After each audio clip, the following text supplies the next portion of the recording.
What is going on, guys? Jack here, and welcome to episode 45 of our Liverpool FC playthrough here in Football Manager 2016. Hopefully you guys are good. Today, we've got a live com away from home against Manchester United. A big game for us away at Old Trafford. Manchester United, a team that really, if we look at their league performance history, you can see here, in recent years, been slightly underwhelming. As you can see, David Moyes, their manager, yeah, he got reappointed. I don't really know what to make of that one. It happened, so, I mean, we have to accept it. Can't see that happening in real life, but it's the situation at hand. But yeah, United 8th last year.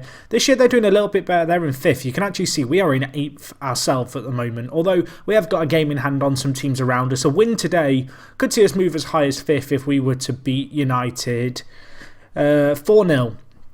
Which perhaps is getting a little bit ambitious. You can also see here in the Champions League, it's really tight. It's probably going to go down to our last game of the group stage. So I'm probably going to do a live com for that, which will be against Basel. That will probably be next episode. But anyway, let's take a look at the fixtures, fill you guys in on what's happened since the last episode. And as you can see, some pretty crazy results here. We'll start off with the good ones, which came fairly early on. A 3-0 win here against Stoke. Dybala getting a load of goals here. He got 2. He's actually been in really, really good goal-scoring form, as you guys will see as we go through these games. In this game against Stoke, we were the dominant team. Really easy performance. Good win. Next result here, Benfica 3-4 in our favour. Dybala with a hat-trick. Really good result again. Looking at the stats, we got very, very lucky in this game. We took the chances that came our way, to our credit. And the goals came very thick and fast. You can see there were 4 goals between the 60th and 66th minute. It all went a bit crazy in the second half. We did eventually win 4-3. We only had 5 shots on target, but Dybala was really clinical for us and he kind of got us that really vital away win. The next game, a little bit of the opposite. You can see here, we lost 7-2. 7. Bastos, I got a bit excited there saying the word 7, but Bastos just showed us how to score this game. He did absolute work for Newcastle here. You can see they scored 5 goals, and they scored 7, obviously, to win 7-2, but they only had 9 shots on target. If you were to look at the stats here, you'd say fairly even game, maybe Liverpool edged it. I looked at the stats after the game, and I thought much the same. You know, I looked at them in a little bit more detail, but well, Newcastle were just a lot more clinical than us, and Bastos got 5. It was a crazy game. I really can't comprehend this game and explain it to you. It's just one of those mad footballing results. It's actually our highest scoring game since I've taken over, and it's a bit of a shame that it's a defeat, really, as we did lose 7-2. The next game, another disappointing result. This time we lost 1-0 against Bournemouth, and this was just a really poor performance. Failed to show up at home in the Capital One Cup. Bournemouth won. Really disappointing to go out in the 4th round, although the Capital One Cup, not a competition our board are particularly worried about, so not going to lose sleep too much over that. The next result, a 5-1 win against Everton. Delightful stuff, this one. As you can see, Daniel Sturridge grabbing himself a hat-trick. Yuri Tielemans as well getting 2. Sturridge coming back from injury, looking like the player he has been for the last few years for us. 8 goals in 10 so far this year. The man has been on fire. And also Yuri Tielemans getting his second goal of the season, and his first goal of the season, I should say, too, in this result. The 21-year-old, an absolutely fantastically talented centre mid. You can see 7.31 average rating at the moment this season, looking like an absolutely essential player for us, you'd have to say. So anyway, one more result to tell you guys about. This time a draw against Benfica, a really heartbreaking one. We were the better team in this game. We got lucky last time we played Benfica. This game, a little bit unlucky perhaps. Sturridge missed a penalty in the first half. We got a 74th minute goal as Brian Mbolo came on off the bench along with Dybala, who had food poisoning. And between them, they managed to craft out an opportunity. And Brian Mbolo getting the goal for us, the Swiss international, a player who is a very, very talented striker, and I was really pleased. And, you know, with a few minutes left, I was pretty confident. However, Kennedy grabbing a 91st minute goal for Benfica to save them a draw and really to make Group F look a little bit more interesting.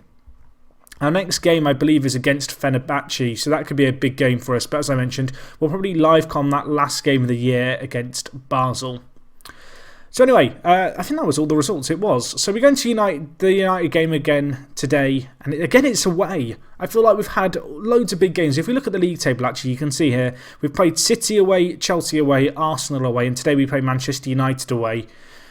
it's been a really, really tough start to the season. You'd have to say in our first 11 games, we've probably played 4 of the toughest games we'll play all season.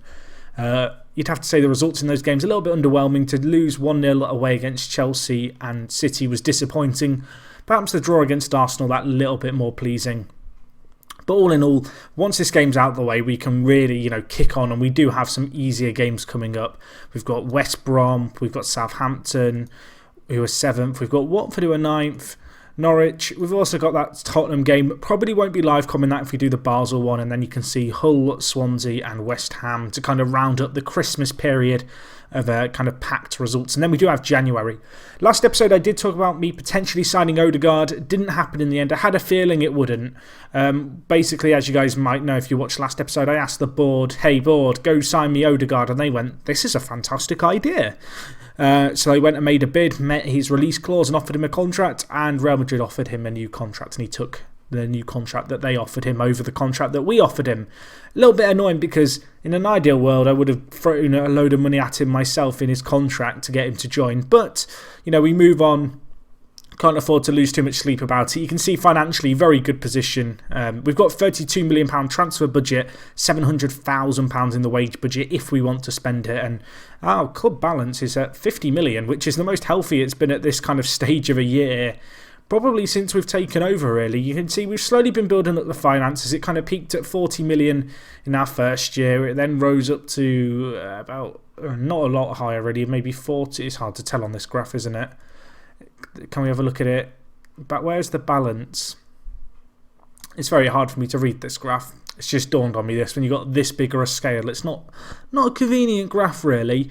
You can see here we're set to potentially fail financial fair play. I don't think that'll happen. The board can help out if that really does become an issue. So, yeah, we won't worry about that. But the main point I'm making really is the fact that we're making a lot of money at the moment at the club, and that's pretty darn pleasing. And to sit with £52 million in the bank mid-season is not too bad, because in the Premier League, with a lot of teams, what tends to happen is you'll be in the kind of white, you'll have money in the summer, you sign a load of players, and then the wage kind of budget and the wages that your players have slowly depletes over a season to the stage where it goes into the minus numbers towards the end of the year. That probably isn't going to be happening, so that's pretty good. Anyway, looking at our squad in general, pretty good stuff.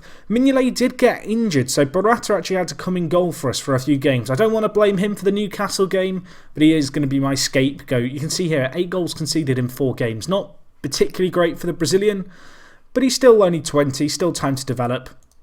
Speaking of goalkeepers, actually, I was looking at something here, and it was the fact that, of course, we have, I think it's Rajkovic, is how you say this guy's name. But as you can see here, we have this guy, 23 years old, Serbian goalkeeper. I forgot I signed him, really. We signed him when we first came to the club for £6 million. He's a player who I've bigged up a little bit in a few Wonder Kid videos. And he's reached the stage now where he is good enough to replace Mignolet, really. So we are going to see that change perhaps over the next season, where we'll see Rajkovic come in and become our number 1 keeper, which will be pretty pleasing to see. The Serbian's 23. He's not a world beater of a goalkeeper, and he probably is a player who I will have to look to replace, in a few years' time, potentially. He's currently on loan at, I think it's PSV. It is. I don't know if there's a recall clause. It doesn't look like there is. So he's probably going to be there until the end of the year.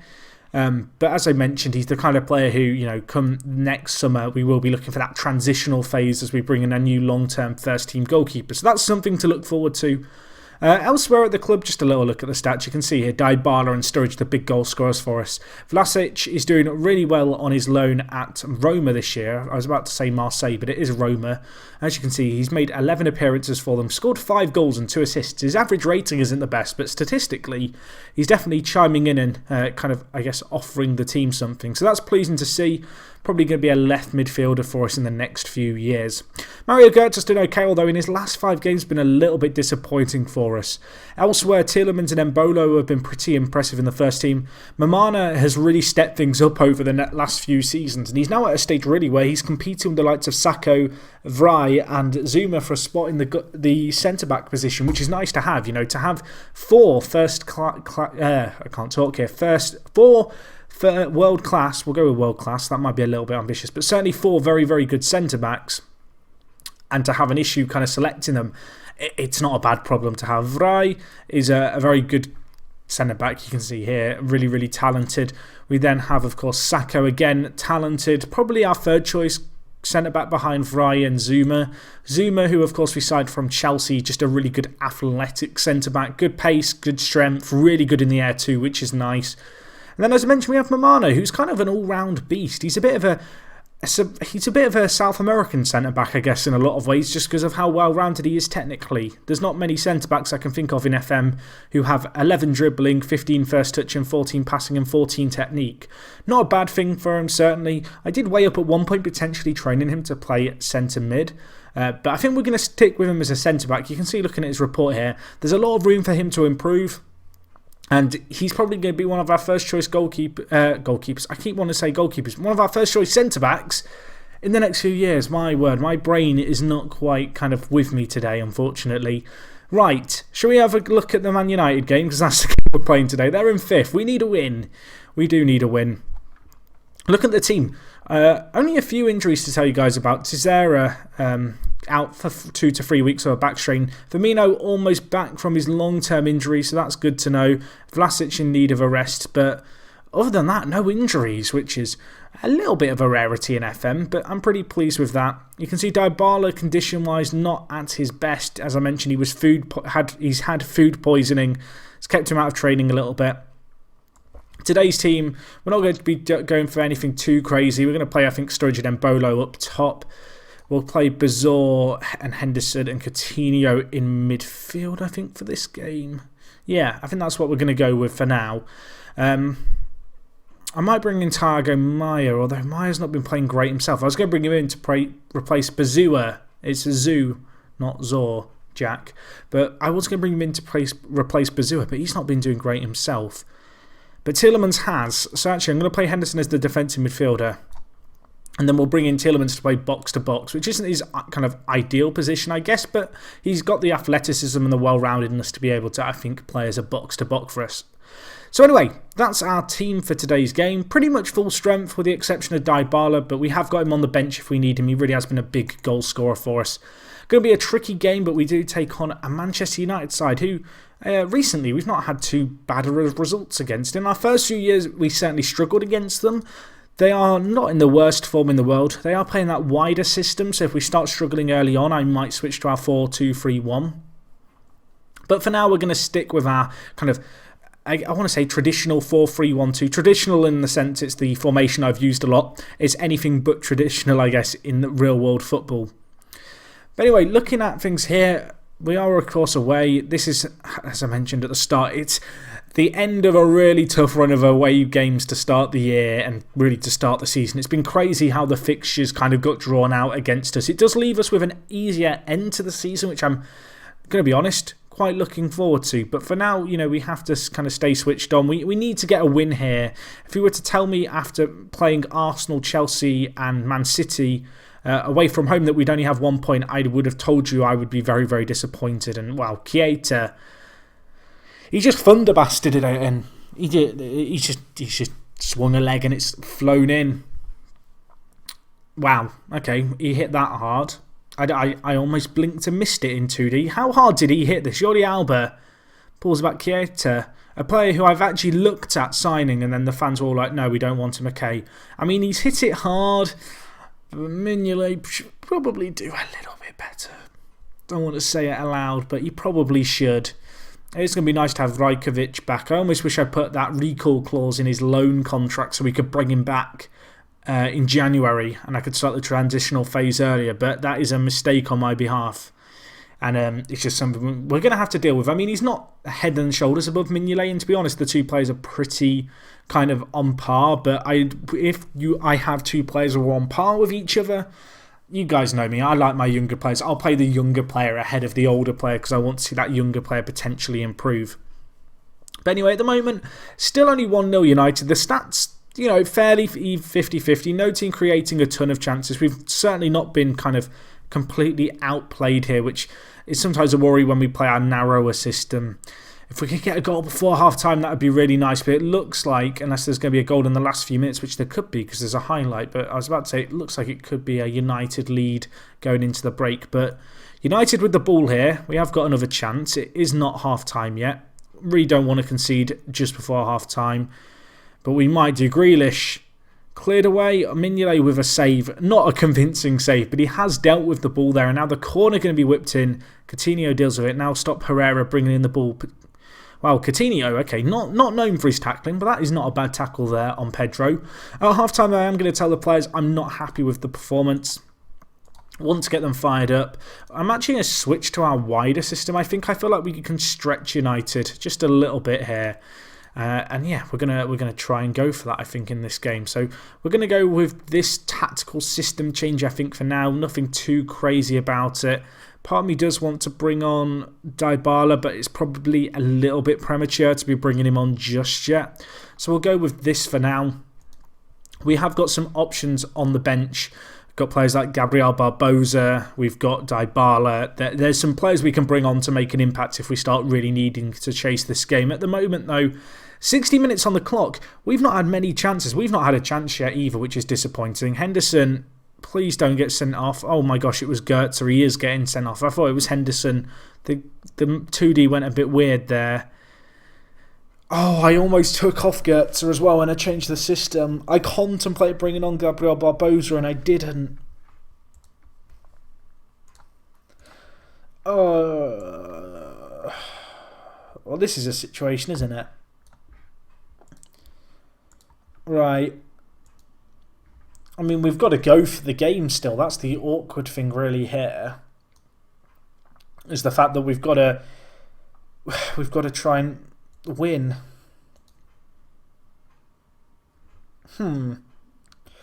Right, well, we'll go with this. It's going to be a 4-2-2-1, I guess. We're kind of playing a 4-3-3, I guess, really, without the holding man and without kind of the extra centre mid. Our centre mids could get a little bit bullied here. We'll have to hope it doesn't go that way. But yeah, that's not great. I swear we always get a player sent off against Manchester United. It's an absolute pain because when you're down a man against, top-class opposition, a team that does have a lot of, world-class players in their midst, it's hard. Although we do have an attack here. Moreno, pull it back if you can. Gabriel Barbosa. Dybala saved! Dybala with the rebound. He's had food poisoning, but he's okay. You just don't be sick on the sideline today, Dybala. That's all I ask. It's 1-1. We're making a comeback. Barbosa as well with the assist. That's nice. Or I guess does he get the assist there? I don't think he will, which is a shame. But he did play the key pass. And we do get the goal. Part of me wants to go defensive here. I know people in the comments are going to be screaming, Jack, go defensive. But I can smell blood. There is blood here, and I'm going to get greedy. We're going to stick at the system that we're playing and go for another. Attack can be the best form of defence. Keita saved by Mignolet. Okay, I was a little bit worried there just for a second, but we've dealt with it. Do I go defensive? I don't really want to. I know we're away from home and down a man, but I kind of want to go for it. I'll tell you what, let's switch to standard. That way, if we do concede, everyone in the chat can, I don't know, they could score here and the tactical change hasn't happened and I'm going to live in regret. Okay, now we can counter. Off we go. Or Gabriel Barbosa can pass it to them. Ray, I think we can win this. Tielemans, go on. Gabriel Barbosa down the left. He's been absolutely fouled. Get him off. Send him off. I've never heard of Nelson Semedo. Okay, well, I have heard of him now because he's got a red card. Right, if they're down a man and we're down a man, I'm playing attacking. I'm sorry, I'm going for it. Twitch chat, I almost called you. You are YouTube comments. I'm sorry. Except from some of you who just lurk and don't write comments. I know who you are. I don't know where you live. That's a lie. Oh, no, please. Okay, I think his own player blocked that. Whew, well, we're going to get a draw. I think we are. Right, 1-1. How do I feel about that? Considering we went down a man at 1-0, that's not a bad result. It's not a terrible result. It moves us up to 7th. We are 9 points off City, but we have played a lot of tough games. City have only conceded 3 goals in 11. That is a crazy record. They could win the league. Don't want to say it too loud, but that is an incredible record to have after 11 games. But yeah, that's not the worst result in the world. We have got some easier games coming up, as I mentioned. I think the next episode we do will be the Champions League game against Basel. Then we'll probably do City at home just at the start of the January transfer window. So a little bit of kind of, I guess, more spaced out episodes. But it's nice to get to the crunch of the season, particularly if we're still in Europe. There's going to be a lot of games coming your way in the various competitions that we will be in. But yeah, that's going to wrap up this video, guys. Hopefully you did enjoy. Let me know how you would have approached the situation in today's game. I'd love reading your comments. I love seeing people's thoughts. I know there's a lot of people who, after I would lose a game like that United game, staying on attacking at 1-1 would say, why didn't you change to defensive? You know, it was so obvious. It's like, well, you know, if I concede, then it does look like a mistake. But if we score again, you look like a genius. I mean, it's all in hindsight, really, isn't it? But anyway, that's going to wrap up this video from me. As I mentioned, if you did enjoy, leave a like. If you've got a comment, let me know what you would have done. In that tactical situation, you're down to 10 men. You go and get a goal to make it 1-1. What do you do? Let me know in the comments. And yeah, that's going to wrap up everything. Thank you so much for watching as always, guys. If you're new here, subscribe. And other than that, it is me, Jack. And hopefully I'll see you guys for episode 46 against FC Basel. I'm out.